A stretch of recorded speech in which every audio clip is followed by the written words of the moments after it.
Question number 4, Honourable David Parker. Thank you, Mr Speaker. My question is to the Minister of Finance. Will Budget 2014 continue the trend of widening inequality between the wealthy and poorer areas of New Zealand, as shown by the University of Otago 2013 Index of Deprivation? Honourable Bill English. Well, Mr Speaker, the answer to that is you'll have to wait and see when you get the budget. But I do notice the opposition used to talk about income inequality across the country, but because the national measures show that income inequality has not got worse in New Zealand, they're now looking at disaggregated measures, and of course it's not surprising that there may be some suburbs somewhere where incomes have risen less than in other suburbs. On average across New Zealand, income inequality has not got worse. In fact, we're one of 2 developed countries where the OECD, as recently as yesterday, have said it's stable since 1994. And the opposition should take some credit for that. Supplementary question, Honourable David Parker. 3/4 of New Zealand is wrong to say that the gap between the haves and the have-nots has grown after 5 of his budgets then. Honourable Bill English. Well, Mr Speaker, on the measures that are used generally through the government publication, 3/4 of New Zealanders are not correct in their assumption that the rich are getting richer and the poor are well, the facts as laid out in the annual report issued by the government agency initiated by that government and now backed up by the OECD show that income inequality in New Zealand has been flat to falling in recent years and on average has remained unchanged for the last 15 years. Supplementary question, the Honourable David Parker. Why, after 5 of his budgets, has home ownership dropped to its lowest level in more than half a century? And isn't this one of the most important measures of rising inequality? Yep. Honourable Bill English. Mr Speaker, you would need to talk to homeowners and renters about the choices that they make, but I've waited. The government has noticed that each of the measures it has taken to undo the damage of the doubling of house prices under the previous Labor government have been opposed by the Labor Party in this Parliament. We have moved over 3 years consistently to improve supply to the housing market because that is the best long-run solution to rapidly rising house prices, and the Labor Party have opposed every single measure this government has taken, I presume because they feel guilty about house prices doubling while they were the government. Supplementary question, Honourable David Parker. Does the Perry income inequality figure that he likes quoting exclude capital gains? Honourable Bill English. Mr Speaker, the definition of it is income inequality as set up by the previous government to be published every year as a measure of progress on these issues. And on that measure, New Zealand income inequality is flat to falling. That is very clear from the official statistics put out by the public agency.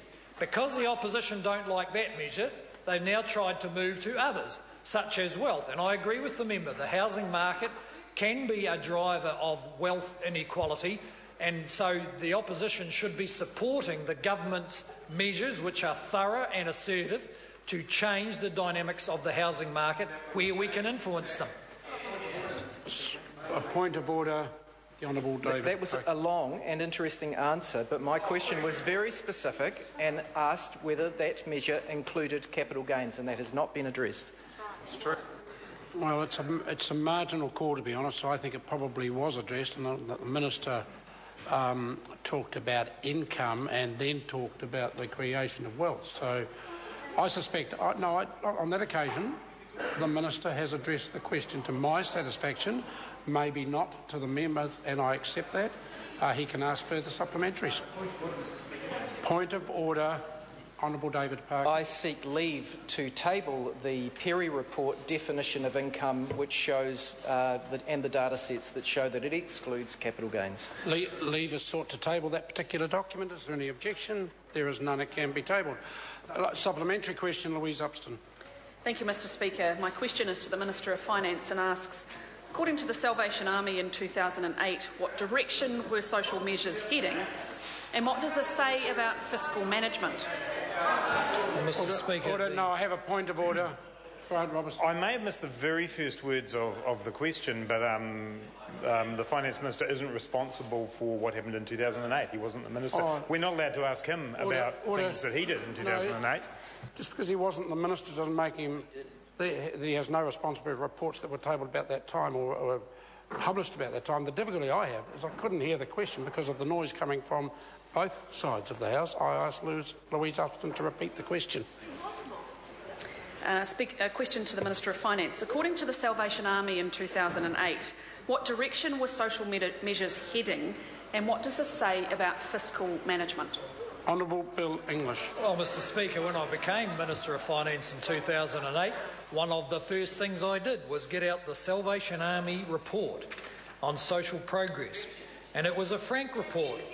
And what it pointed to were rising numbers of children in SIFS care, rising youth offending, rising teenage pregnancy, rising levels of serious crime. And I can confirm that each of these measures have seen significant improvement despite the fact that we have had a major recession and despite the fact that we have had much tighter government spending than under the previous government. In fact, the Salvation Army said this: what is most disappointing is that we have invested hugely in areas of core social spending over the past 5 years, and it seems to have contributed very little to our social progress. Order. And that is because I think, it was badly done. The answer now is long enough. Supplementary question, Honourable David Parker. Is he aware that according to the OECD, income inequality in New Zealand is in the worst half of developed countries in the world? And isn't that one of the reasons why overall inequality, including home ownership rates, gets worse every year in New Zealand under his watch? Honourable Bill English. Mr Speaker, look, I just don't agree with the member. He can't have... Now that he realises income inequality in New Zealand is not getting worse, he now says that it's in the second half of the OECD, which is actually not correct. It's about the middle. So we can have a debate about whether that should or shouldn't be the case, but it certainly doesn't avoid the fact that income inequality in New Zealand, according to the OECD, is roughly flat since 1994, and in fact in the last few years, as some indication, it's fallen slightly. Question number 5, Honourable Phil Heatley.